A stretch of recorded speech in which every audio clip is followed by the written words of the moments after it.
Good evening, my non-existent viewers. I want to apologize for not making a video yesterday. I know I promised you guys that this would be like top 9 week or top 5 week. I'll be uploading you guys like one top 9 video or top 5 video like this one every day this week, but I didn't yesterday. I had something come up last night after I got home from work, so here I am tonight. It's pretty late, so I'm gonna try my best to keep this video a little more bite-sized and straight to the point.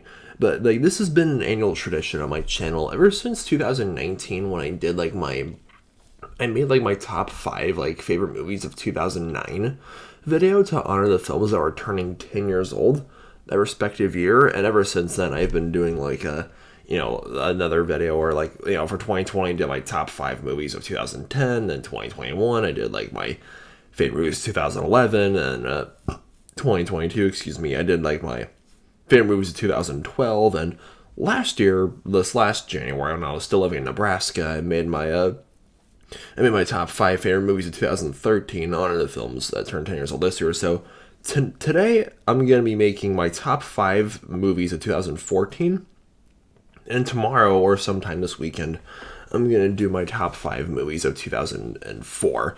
So tonight I'm going to be honoring my favorite films that are turning 10 years old this year, and then I'm going to be doing my favorite films that are turning 20 years old this year. And holy cow, 2014 was such a I just remember that being a very crazy year of my life, because it was my first full year of being a high school student. I started, and it was my first full year of making YouTube videos too, because I started making videos October 2013, and my channel turned 10 years old this past October. And 2014 was my year where I really started becoming really passionate about making videos on YouTube, and I wasn't making full-on movie reviews on my channel in 2014, but it was my year where I really started finding my love of cinema, where I really was getting super interested in film and filmmaking as an art form and stuff like that. And that year was just I got confirmed that year too, and I had a crazy summer as well. I went to Lithuania that summer, and my last summer, I had my last year of being at that summer camp I was going to all those years, and my sister left for college that year. She graduated high school that year, so I remember visiting her for homecoming weekend that November, and it was a very interesting time of my life for sure. I mean, what year is it for high schoolers, I guess? But anyways, before we get into the list, here are my honorable mentions for my favorite movies 2014: The Lego Movie, Gone Girl, Grand Budapest Hotel, Captain America: The Winter Soldier, 22 Jump Street, The Imitation Game, Edge of Tomorrow, Godzilla, Neighbors, and The Hobbit: Battle of the Five Armies. All those are very, very well done films that came out in this year, and I feel keep in mind, this list is based purely off of my opinion and from the films I've seen. If you guys want to, share your favorite movie of 2014, let me know in the comments down below. Without further ado, let's begin.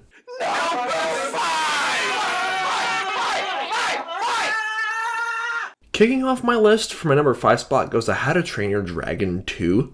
This is potentially a hot take of mine. I think this is my favorite out of the 3 How to Train Your Dragon films, because, I love this trilogy to death. I have it on DVD, and I've rewatched it quite a few times, within the past, over the years. I feel the only, 2 issues I could really say that I have with the How to Train Your Dragon films: the first film, the pacing was a little too slow at a few scenes. In the third film, The Hidden World, the pacing was a little too fast at a few scenes. While this film, the second film in the franchise, got the pacing just right. And Drago Bloodfist was such a menacing villain, the way he commands, the other, all the dragons to rally behind him. And, this, I feel Stoic is my favorite DreamWorks dad. And in his death scene, when Toothless is mind controlled by Drago, and then they have the whole funeral scene for him. Oh my gosh, there's that scene gets me every time. The animation was flawless. The voice acting was phenomenal. There's just so much praise I can give to this film. With the hiccups and being reunited with his mother after all these years, and the action scenes, and his romance with Astrid, and of course his friendship with Toothless. Toothless is so cute and kicks loads of butt. as well. And yeah, just I love this franchise to death.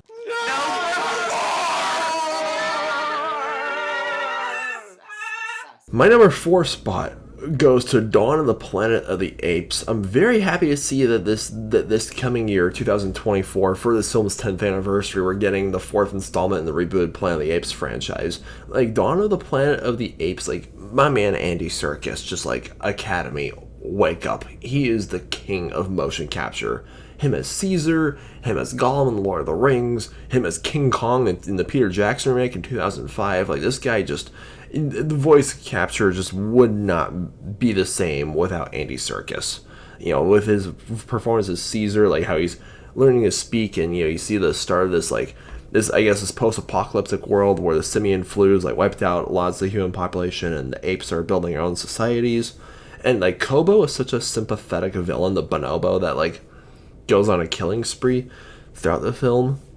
And you know, you have like other characters like Maurice the orangutan, and the human characters having to learn how to live with these apes, and like, can these two species like coexist? The action scenes were fantastic. Like, Matt Reeves' direction was, for the whole like rebooted like Apes trilogy, was just so on point. The film was gorgeously shot, you know, great CGI, great special effects.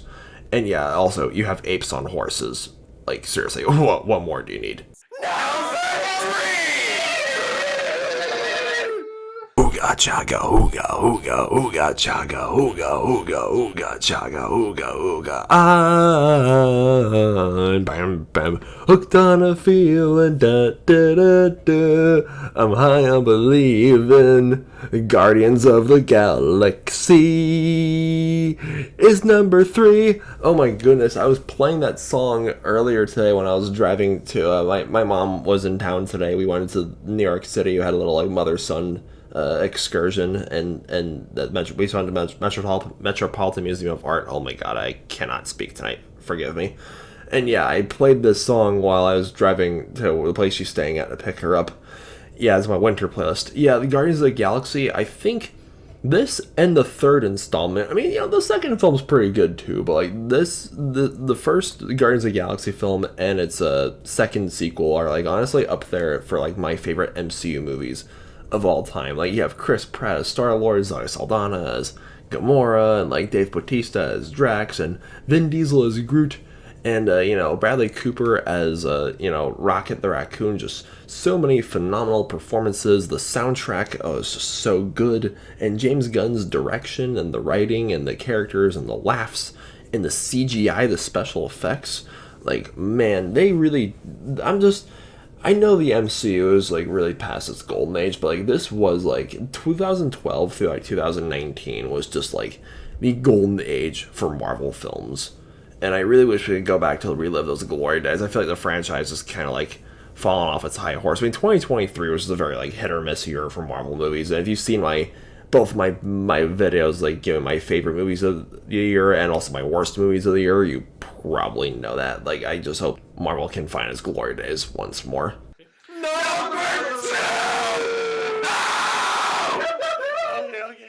Alright, my second favorite film of 2014, for the longest time, for years, I was really flip-flopping between like which one of these two films deserves like my spot for the gold medal and my top spot for my favorite movie 2014, and the silver medal and my second favorite movie 2014.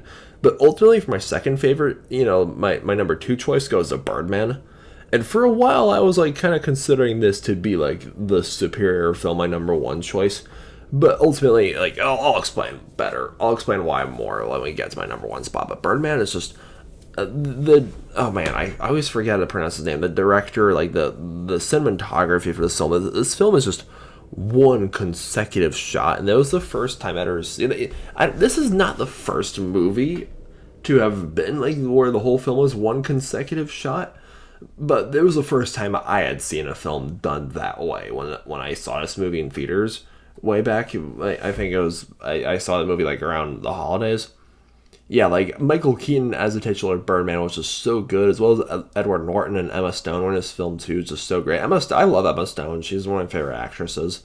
And yeah, like it was a comedy. It was like a black comedy. It made you laugh in ways where you probably shouldn't be laughing. And yeah, like it was technically a superhero movie, but such an unconventional type of superhero film. Like Michael Keaton plays this Birdman character, and then 3 years later, 2017, he plays Vulture in a Spider-Man Homecoming. So it's like, oh man, Vulture is like Birdman's evil twin. I made that connection back then. Oh goodness, and the score was great as well. I really need to rewatch this film at some point this year for its 10th anniversary.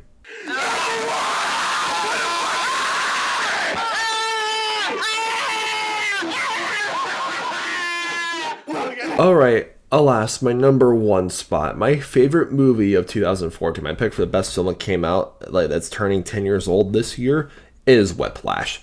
Like, Miles Teller as this drummer who just wants to play jazz, and J.K. Simmons playing, this insanely mean and strict teacher. Like, my friend John and we saw this movie in theaters. Like, it was January 2015, because we heard about all the praise this film was receiving. We went to see this film in theaters.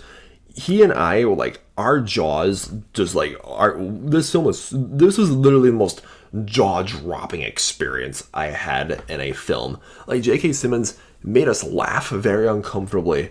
Various scenes, like that one scene was like, please stop like licking your clarinet's reed, is not your boyfriend's dick. Like, oh my gosh, there were so many lines like that, and like the scenes where like, it was just psychologically tormenting his students. And I remember that scene when like, then you see a different side of him when Miles Teller goes to see him, like, for a drink, and he's like, the worst thing you could tell a student is good job.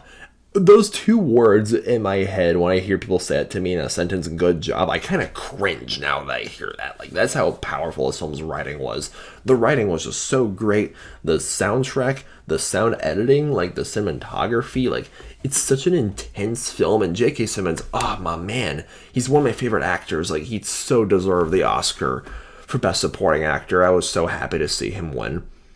And yeah, just this film, I've only seen it once, probably because of how intense it is. This is kind of why I was like a little hesitant to like say like, Birdman. What I was like kind of like flip-flopping between, because while Birdman is the more lighthearted film, like Whiplash is one of those films where it's like a contemporary classic, and I even remember like one back in 2020 when I did like my top 9 favorite movies of the whole decade.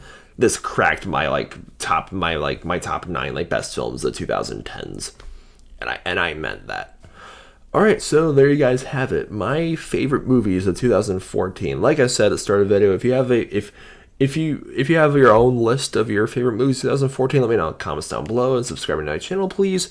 You guys have a good night and stay beastly.